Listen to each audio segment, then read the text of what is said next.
بالله من الشيطان الرجيم. إياك نعبد وإياك نستعين اهدنا الصراط المستقيم صراط الذين أنعمت عليهم غير المغضوب عليهم ولا الضالين آمين. السلام عليكم ورحمة الله تعالى وبركاته. الحمد لله رب العالمين وبه نستعين على أمر الدنيا والدين وصلى الله على سيدنا محمد خاتم النبيين وعلى آله وصحبه أجمعين. سبحانك لا علم لنا إلا ما علمتنا إنك أنت العليم الحكيم. رب اشرح لي صدري ويسر لي أمري واحلل عقدة من لساني يفقهوا قولي آمين. ولا حول ولا قوة إلا بالله العلي العظيم. أما بعد. اللهم صل وسلم وبارك على سيدنا محمد الفاتح لما أغلق والخاتم لما سبق ناصر الحق بالحق والهادي إلى صراطك المستقيم صلى الله عليه وعلى آله حق قدره ومقداره العظيم. نويت التعلم والتعليم والذكر والتذكير والنفع والانتفاع والإفادة والاستفادة والحث على التمسك بكتاب الله وسنة رسول الله ودعاء إلى الهدى والدلالة على الخير ابتغاء وجه الله ومراضه وقربه ثواب سبحانه وتعالى. قال المصنف رحمه الله تعالى ونفع به وبعلومه في الدارين آمين. رضي الله عنكم وقال رضي الله عنه. وأما أهل والعيال ونعني بأهل هاهنا الزوجة والزوجات وبالعيال كل من يكون في نفقة الإنسان وتحت نظره وكفالته.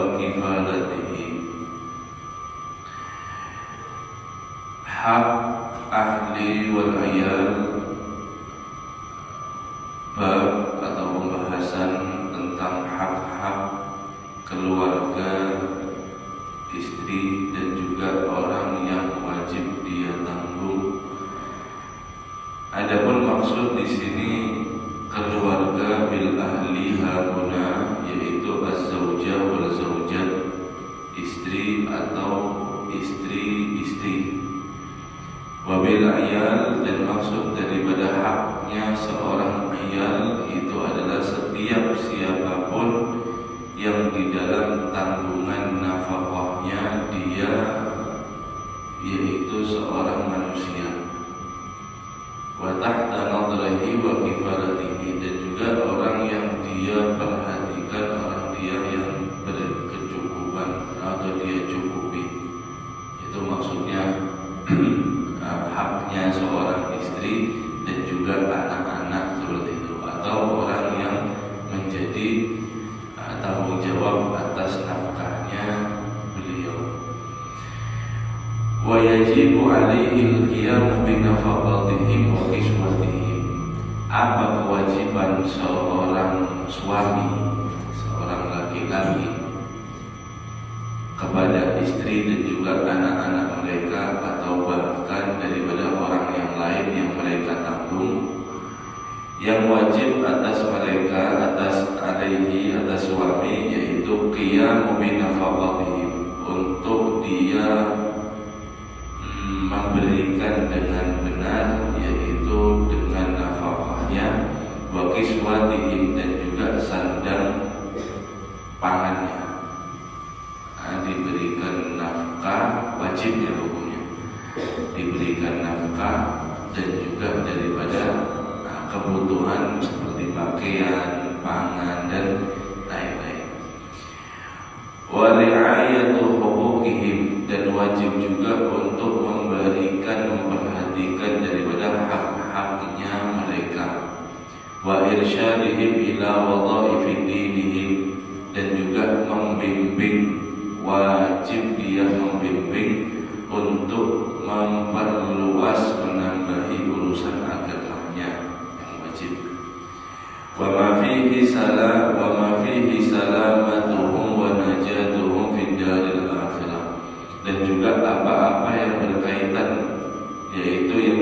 wajib untuk menyelamatkan dan memberikan bimbingan supaya beruntung ada di darul akhirah, yaitu ada di akhirat.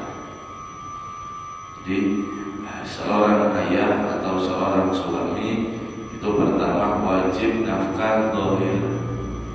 Wajib nafkah zahir yaitu seperti materi, duit, kemudian sandang, pangan, pakaian dan lain-lain. Kemudian haknya mereka hendaknya dipenuhi dengan daripada adabnya dan yang lain-lain. Kemudian membimbing mereka di dalam agama mereka supaya mereka selamat dan juga beruntung ada di akhirat. Wa alaihi aidan an yulzimahum qiyamu bima yajibu alaihim min awamirillah. Dan atas suami atau orang yang bertanggung jawab tadi, seorang bapak, wajib juga atas dia untuk daripada benar-benar menjalankan kewajiban atas mereka, yaitu daripada perintah-perintah Allah, wajtinabu nawahihi, dan menghindari daripada apa yang dilarang oleh Allah Subhanahu wa ta'ala. Diperintahkan kepada keluarga, istri dan anak untuk mereka itu melazimkan, yaitu kewajiban yang Allah perintahkan, dan menjauhi yang Allah Subhanahu wa ta'ala larang. Wa qala ta'ala fi haqqin nisa, dan Allah Subhanahu wa ta'ala berfirman di dalam haknya seorang perempuan di dalam menjalankan kewajiban, walahunna mislul ladzi 'alaihinna bil ma'ruf. Dan untuk daripada perempuan atau kaum wanita itu, yaitu mislul ladzi 'alaihinna bil ma'ruf, sama memiliki hak kewajiban kepada Allah Subhanahu wa ta'ala. Jadi wajib juga sama dalam kewajiban. Wa qala ta'ala wa 'ashiruhunna bil ma'ruf. Allah Subhanahu wa ta'ala berfirman di ayat yang lain, hendaknya bergaullah kalian dengan istri kalian bil ma'ruf, dengan kebaikan, dengan daripada kebaikan. Fa in ata'nakum fala tabghu 'alaihinna sabila. Dan seandainya, di Allah Subhanahu wa ta'ala berfirman di ayat yang lain, dan seandainya mereka menuruti kalian, wahai para suami, maka jangan mencari-cari jalan yang sulit untuk mendapatkan ridho kalian.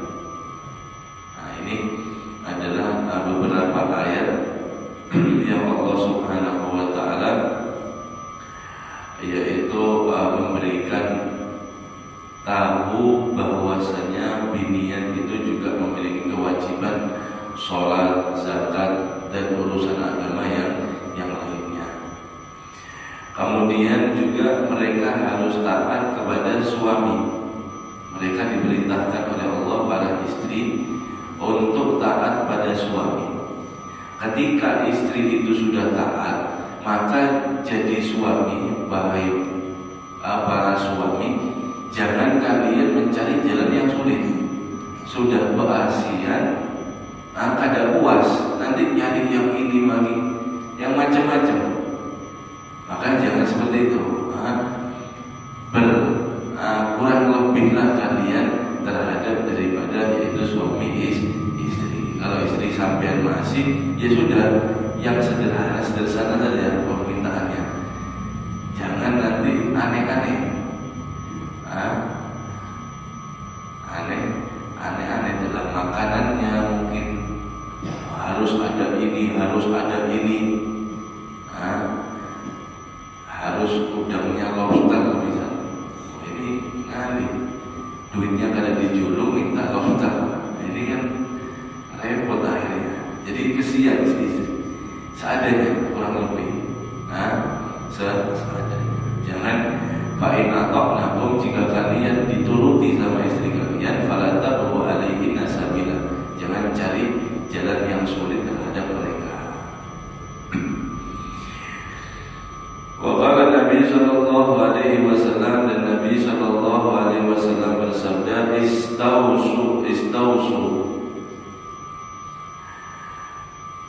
Istausu bin nisa'il khairat, peliharalah daripada perempuan kalian dengan kebaikan. Jagalah kaum wanita kalian, artinya istri-istri kalian, anak perempuan kalian dan yang lainnya, yaitu dengan baik. Waqad aktsara alaihi salatu wassalam minal wasiyati bin nisa wa hasa alaihi ala rifqi bihinna wa husni mu'asyarati lahunna. Wa qala alaihi salatu wassalam, khiyarukum linisa'ihim. Dan banyak sekali daripada riwayat datangnya daripada Nabi kita Muhammad sallallahu alaihi wasallam, daripada wasiat beliau sallallahu alaihi wasallam khusus terhadap dengan perempuan. Di antaranya wahasa ala rafqi bihinna, dan hendaknya kalian itu memperlakukan daripada perempuan kalian, istri kalian, yaitu birrifqi, dengan sangat lemah lembut, dan juga wa husni mu'asyarati lahunna, dan dengan baik ketika daripada bergaul dengan istri.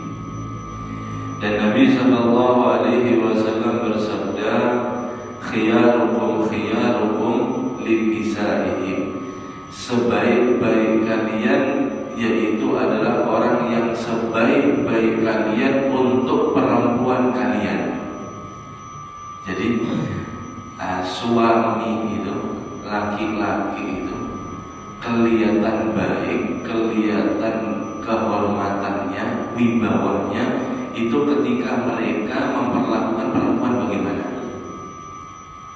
Oh, dia baik sama perempuan, oh dia menghormati perempuan, oh dia ini dan ini dengan istrinya luar biasa, berarti ini laki terhormat, ini laki yang baik.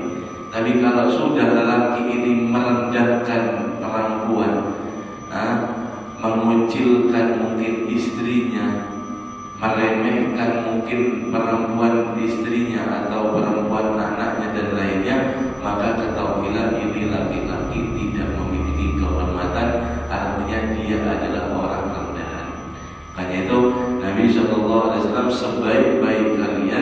sebaik-baik kalian adalah yang paling baik terhadap daripada istri-istri kalian. Wa qala Nabi sallallahu alaihi wasallam, dan Nabi sallallahu alaihi wasallam bersabda, khairukum li ahli, sebaik-baik kalian adalah orang yang paling baik dengan keluarganya. Wa ana khairukum li ahli, dan aku, kata Nabi Muhammad SAW, itu paling baik terhadap keluarga. Jadi siapa contoh kita? Nabi Muhammad Sallallahu Alaihi Wasallam. Nabi itu Pak, kalau lagi di medan perang, kalau Nabi ini ketika di medan perang, itu Nabi itu melihat wibawanya Nabi itu seakan-akan beliau itu tidak pernah memiliki istri atau bermesraan dengan daripada keluarganya atau istrinya. Saking wibawanya luar biasa. Tapi kalau Nabi sudah di rumah, seakan-akan Nabi itu adalah orang yang tidak mengenal peperangan. Artinya Nabi SAW banyak sekali riwayat-riwayat daripada Sayyidah Aisyah terutama, yaitu tentang menjelaskan apa sih yang Nabi SAW gawe di rumah itu. Nabi itu sifat orangnya tidak suka nganggur. Tahu nganggur ya? waktu kosong itu, ada waktu kosong itu Nabi SAW tidak suka. Jadi ketika Nabi SAW di rumah itu ada saja yang dilakukan. Ketika adzan atau waktu sholat sudah sampai, maka Nabi SAW keluar rumah untuk melakukan daripada sholat. Artinya ketika ada waktu di rumah dengan keluarga, itu Nabi tidak segan-segan mengambil alih bahkan tugas istrinya, terutama tugas-tugas yang berat. Nabi itu nyapu. Nabi kita Muhammad SAW itu nyapu, membersihkan rumah. Kalau bahasa kita sekarang itu mengepel, menyapu. Ya bukan satu penghinaan. Itu malah membuktikan bahwasanya dia adalah seorang suami yang bertanggung jawab. Nabi menjahit sandalnya sendiri, terompahnya sallallahu alaihi wasallam. Ala kulli hal, alhasil Nabi sallallahu alaihi wasallam ini adalah contoh kita terbaik di dalam keluarga dan semua aspek, bahwasanya Nabi sallallahu alaihi wasallam adalah uswah hasanah, contoh yang paling baik terhadap sahabat, kawan yang paling baik Nabi Muhammad. Ketika daripada di luar yang paling baik Nabi Muhammad.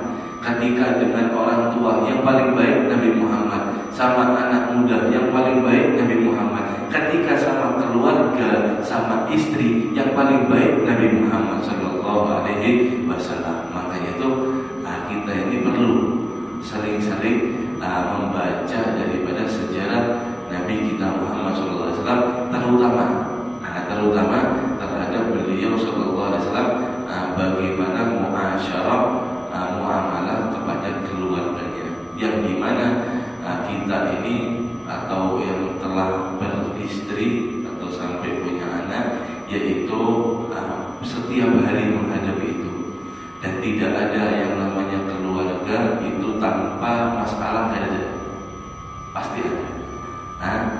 Dan sama Rasul sallallahu alaihi wasallam itu banyak sekali riwayatnya. Sayyidah Aisyah cemburu, ada istrinya itu kan sendiri-sendiri. Yaitu Ummu Hani, Ummu Sofia, terus istrinya Nabi kan banyak. Nah itu ada karakter tersendiri-sendiri. Ada yang kalau bahasa kita itu tanpa merendahkan, tanpa mengucapkan yang tidak sopan ya. Yaitu ada yang suka panjang kalau cerita. Kalau cerita itu ada berhenti, kan ada bikin seperti itu. Dan itu bagaimana Nabi melakukannya. Kemudian ada yang beranai saja. Itu bagaimana Nabi. Ada Sayyidah Aisyah yang sangat cemburuan, sedikit-sedikit cemburu, curiga seperti itu, sedikit-sedikit curiga. Nabi SAW ada melakukan seperti itu dan tidak pernah Nabi SAW marah. Nabi SAW tidak pernah daripada marah, dan Nabi itu ada sendiri di dalam memperlakukan daripada istrinya. Ini adalah satu uswah, contoh untuk daripada kita umatnya supaya baik di dalam menjalankan itu berumah tangga, khususnya kepada seorang suami, kepada istri. Jangan semena-mena. Nabi SAW kita ini kapan terakhir nyapu di rumah mungkin? Nabi itu kalau boleh gitu, itu Sayyidah Aisyah itu selalu menanti kedatangan Rasul Sallallahu Alaihi Wasallam, dan Rasulullah pun dengan yang super sibuk seperti itu, dan Rasulullah mengurus umat, yang Rasul Sallallahu Alaihi Wasallam mengatur sebuah daripada negara dan macam-macam.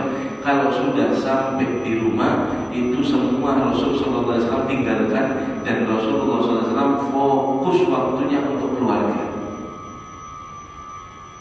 Kadang-kadang kita punya banyak pekerjaan, banyak proyek, banyak ini di luar pegawai, sampai di rumah, baru sampai rumah buka lagi komputer, buka lagi nota, ngitung lagi, sampai istrinya nggak ada heran lagi.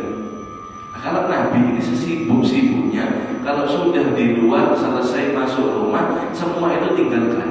Waktunya khusus dengan daripada keluarga. Begitu juga istri. Sayyidah Aisyah itu ketika Nabi SAW itu jadwalnya sudah pulang ke rumah, Sayyidah Aisyah sudah siap. Sudah siap dengan segala keadaan apapun. Dan Sayyidah Aisyah itu selalu menyambut Rasulullah SAW. Ketika Rasulullah SAW yaitu datang, kemudian Sayyidah Aisyah dibukakan pintu oleh Sayyidah Aisyah. Kemudian Rasulullah SAW dipersilahkan duduk, kemudian diambilkan air.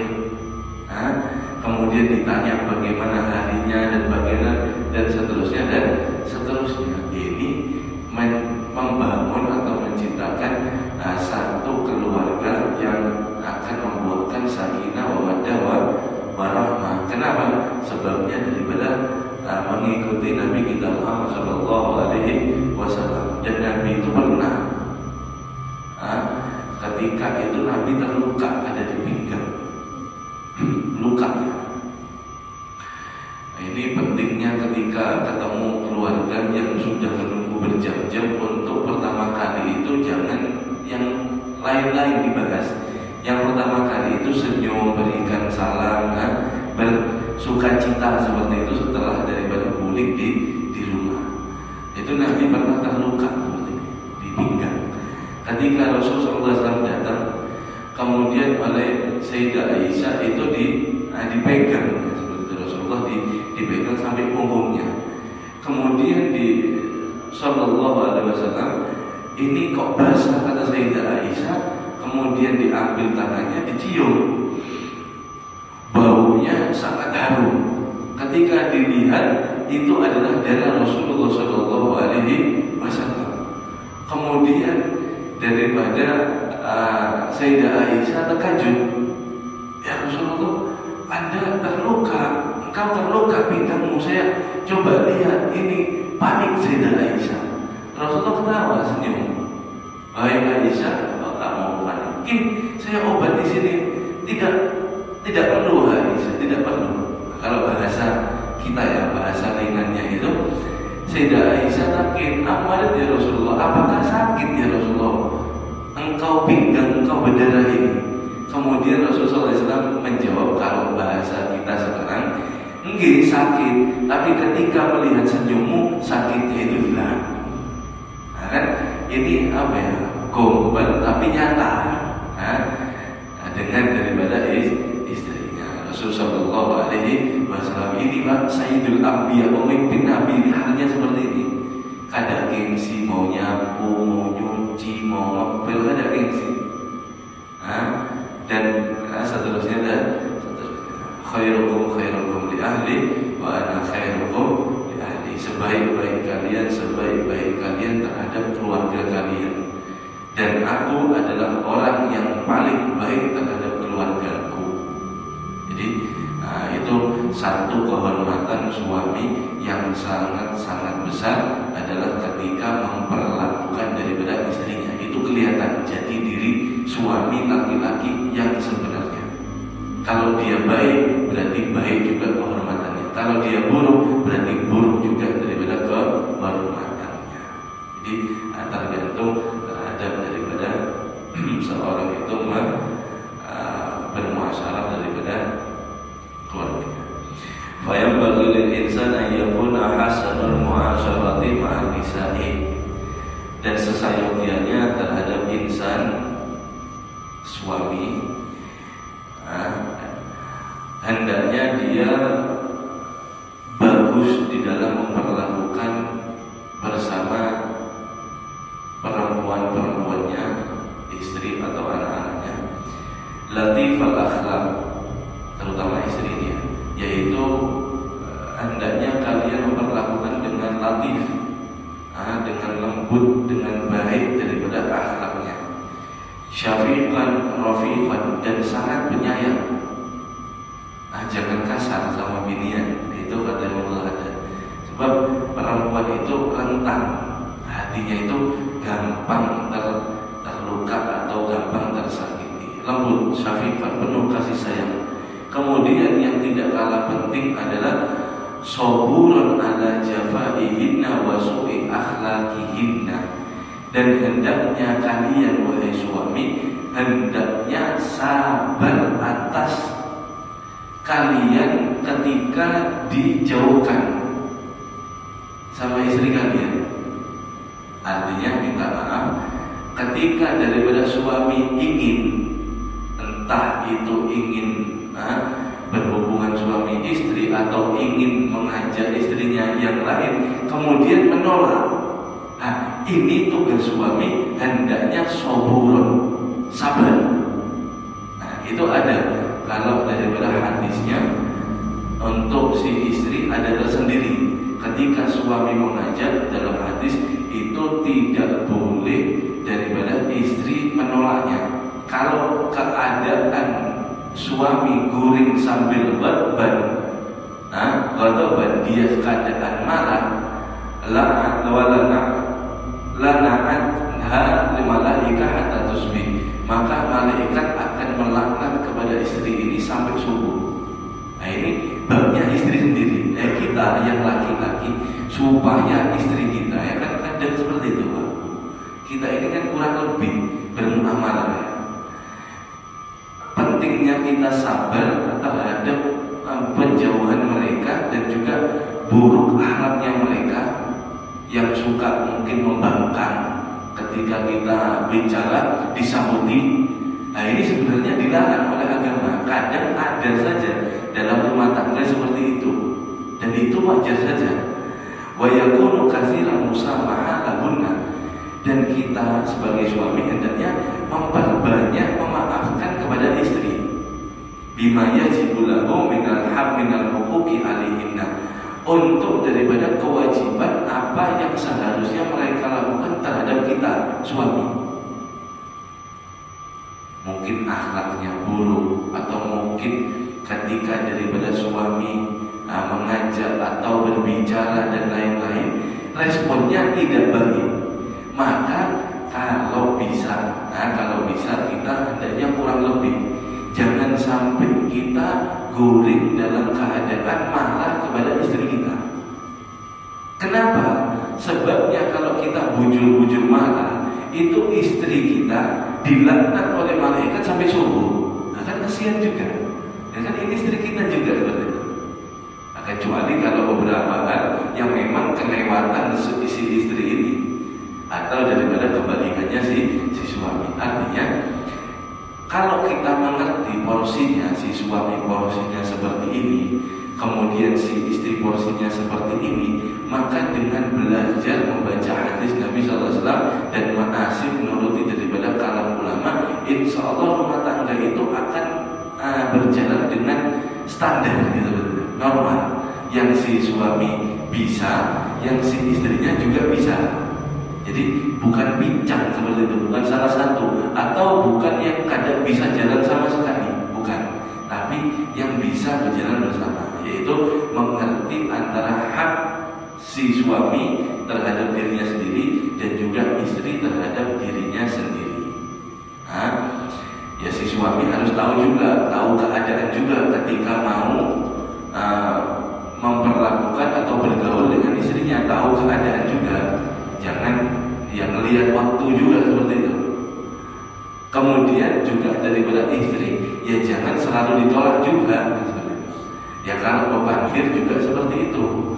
Mungkin ada di satu saat ketika membahas satu hal yang sensitif terhadap internalnya pribadinya sendiri, mungkin bisa daripada menjawab dengan keadaan yang kurang baik, tapi setelah itu ya sudah, maafkan. Si istri memaklumi keadaan suami dan si suami memaafkan terhadap membuhalnya atau menjawabnya daripada si istri, maka insya Allah akan ketemu seperti ini. Dan ini adalah daripada tuntunan terhadap syariat Islam. Ini hak terhadap diri kita sendiri. Kalau suami kita, kalau istri kita kurang terhadap kita, maka kita hendaknya memperbanyak memaafkan kepada istri. Tapi ini wa amma ma yajibu alaihin min huquqillah fayukallifuhunna bil qiyami bih wa la yajuzu musamahatu wa musahilatu fi dzalik. Dan adapun kalau sudah mengenai kewajiban terhadap istri tersebut daripada haknya Allah Subhanahu wa taala, maka fayukallifuhunna, paksa mereka untuk bisa. Tegas maksudnya. Sholat subuh, ayo sholat. Kadang sholat, kadang orang berdiri hari ini. Tegas. Kadang sholat, orang kadang mau sama-sama dia. Tegas ya. Kalau urusan haknya Allah. Wala yajuzu musamaha, tidak boleh kita memaafkan. Dan tidak boleh kita meremehkan haknya Allah Subhanahu wa taala. Nah, ini yang bujur.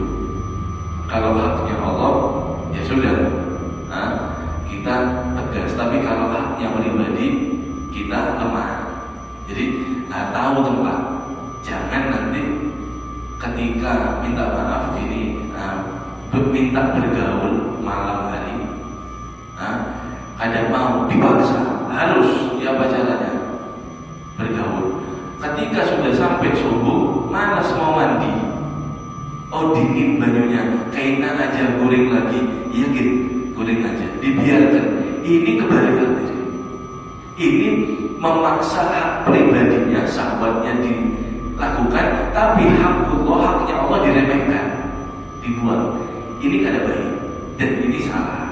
Sebenarnya haknya dia ketika dia mengajak bergaul, kemudian dia tahu mungkin subuhnya susah ini dan itu, dia ya sudah gini, saya bekalah saja. Yang penting subuhnya bangun sholat. Seperti itu, paham ya? Ini satu contoh saja. Dan itu banyak sekali daripada masalah-masalah yang lain. Banyak sekali yang berseberangan atau ketemu antara hak kita suami dan juga haknya Allah Subhanahu wa taala. Kalau sudah seperti ini, kita harus tahu, kita harus milih. Haknya Allah lebih kita dulukan. Haknya kita, kepengen kita berkala. Ini yang bujur seperti ini. Jangan sampai kembali.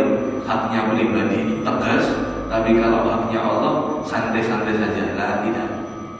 Nah, jangan sampai daripada terbalik. Dan insyaallah yang akan datang kita akan teruskan daripada pembahasan masalah daripada ini yang Imam Abdul Haddad lumayan panjang daripada beliau membahas, dan juga haknya istri. Akan ini kan suami terus Pak ya. Nah nanti daripada istri juga haknya apa saja terhadap suami itu akan dijelaskan dalam hadis-hadis Nabi dan juga ayat-ayat Allah Subhanahu wa taala. Mudah-mudahan kita menjadi daripada rumah tangga yang sakinah mawaddah warahmah, yang bukan hanya hubungan dunia tapi nanti kelak sampai daripada surga Allah Subhanahu wa taala, beserta juga daripada anak-anak kita. Mungkin yang belum ketemu jodohnya, insyaallah Allah permudah daripada jodohnya, Allah ketemukan daripada yang soleh, yang solehah. Yang belum dapat keturunan, insyaallah Allah Subhanahu wa taala berikan keturunan yang soleh dan solehah.